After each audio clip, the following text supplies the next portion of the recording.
Are you a real estate investor looking to sharpen your skills or a newbie looking to become one? You're in the right place. Welcome to Where Should I Invest? Real Estate Investing in Canada with your host, Sarah Larby.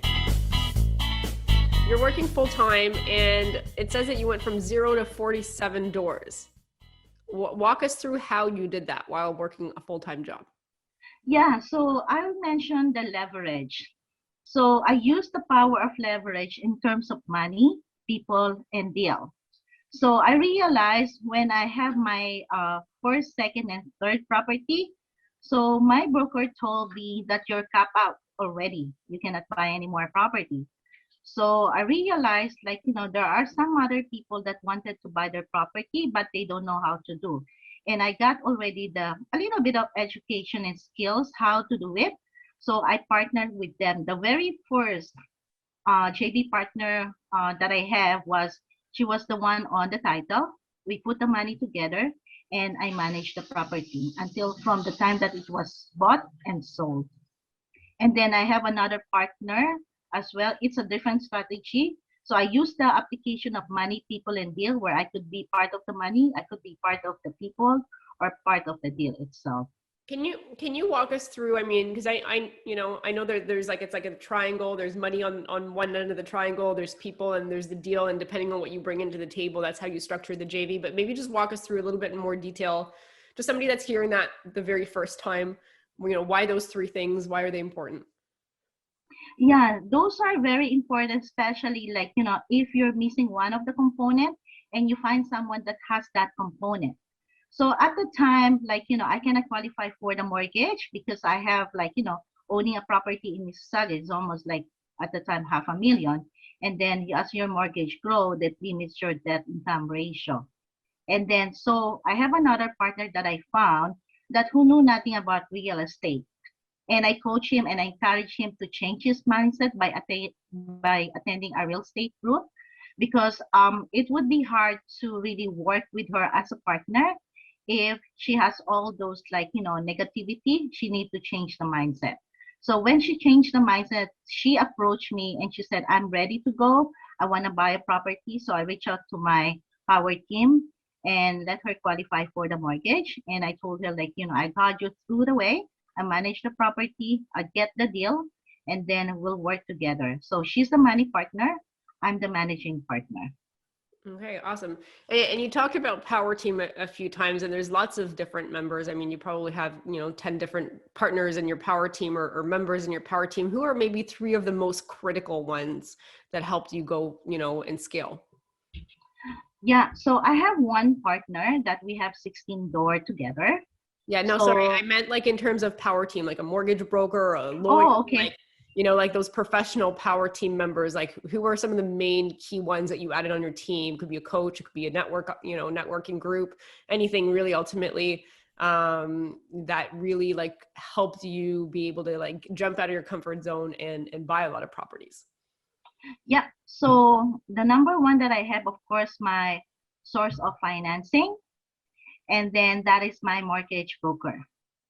And then at the same time, I connected with the person whom I reach out as a mentor as well, who's a realtor, who guide me what are the properties that I need to look for. Because when I was just starting, I just want a turnkey property because it's just less headache for me, right? Mm-hmm. But the value of it itself will not appreciate as much as you're doing BRRRR. So that's a good strategy for everyone to start with so that you don't, you condition yourself to be prepared as you go on with the experience. So my realtor mentioned to me, just go with the first, second property that are turnkey, and then it's up to you to move forward. And so I move forward. So the next property, and I always think ahead of the curve. When I do now, I have the I have the eye already, and the skills to look for the property that I like. But at the back of my mind is I always have the mindset that I would like to be ahead of the curve where nobody is looking when I'm investing. And so that's what I did way back then in Mississauga. Because at the time, investing in Mississauga is not really a deal. It's just finding your first home property. And then I moved to Niagara because there's a little spread already there and a little information, but not all investors are moving to Niagara. So I moved there earlier than majority of the people. And then I went on a second trip as well to go to Windsor. So I took a dive to a 15-door units in Windsor. And at the time, way back in 2019, nobody was looking in Windsor. And right now, if you go to Windsor, you cannot even stop a land on a duplex. It's all like bidding war. So I get out of Windsor. I went to Sudbury. So that was last year. Last year was not that really hot as compared. Early last year was not that really hot as compared to this year. And I bought those properties like, nobody was buying. And it's been there for 2 or 3 months. But if you go like past March of this year, you cannot even stand alone to buy. And all of the people are overbidding. So I said, I have to stay away from those. So I moved further. And then I went to Timmins. So I bought like, a duplex there as well. And then that duplex is like you wouldn't find anything on that price. So that price is almost like 20% lift from the price that I bought it. So those are my most strategy, and I started to begin to burr on those properties but when I'm burring, I don't like something like a heavy renovations. So I have a criteria already when I'm looking for a perfect burr, which just need like a light cosmetic renovations where I'm looking for like 2 units and up where it has a separate entrance already, a big window. I don't care whether it's legal or illegal because like it's not an issue applying a permit to the city. So that's not an issue for me. I have my team with architect who can just lay out for that, and they can just like arrange all the necessary documents to put into place. So it's very cool. So you went from, trying to figure out ahead of the time, ahead of all the other investors, which cities made sense from a cash flow standpoint, from a burr standpoint, going from, your buy and hold in Mississauga to Niagara, and then going to Windsor, going to Sudbury. Now you're in Timmins. Where do you think you would go next after that? Have you started analyzing other markets, or are you going to stick it out in Timmins for a while? I have a duplex under contract in Timmins, and I have a closing of 8 units next year in Sudbury. But I did pick up a legal duplex in Calgary, and it's closing next year.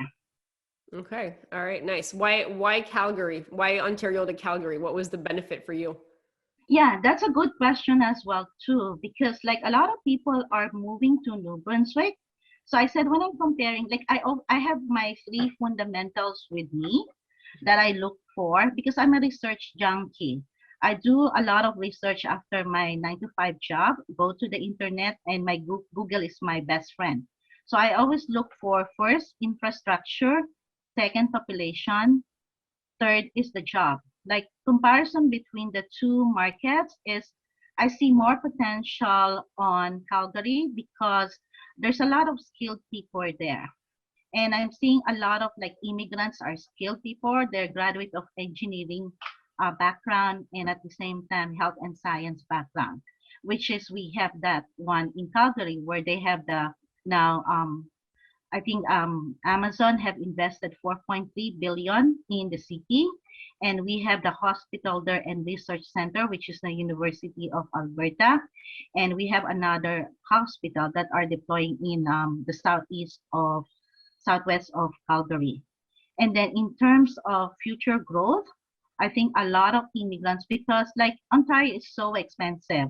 And the price of house here, even the pre-construction, they're tied up with so many taxes. When you buy a pre-con, you have all those levy taxes, you have additional parking fees, additional locker fees. Unlike in Calgary, those are all inclusive. And it's under your budget where it's just like, under 300. Because if you want to scale up, you should be looking at the price point. Like your salary is not a ratio and proportion with the price of the house. So based on the salary average of the people earning money, household income, probably you're looking around like 60 to 100,000, and you multiply that if you don't have a debt, multiply that by 5, probably you can be approved around like, 50 times 5, 250,000 to 500,000. And that's where you can find in Calgary. Because you can find that one in Ontario, in GTA, it's only a condo. But there, it's still a house. You can still find like legal duplex, which is a pre-construction under that range. Thanks so much for listening to Where Should I Invest with your host, Sarah Larby. Make sure to listen in next time. We'll catch you on the next episode of Where Should I Invest?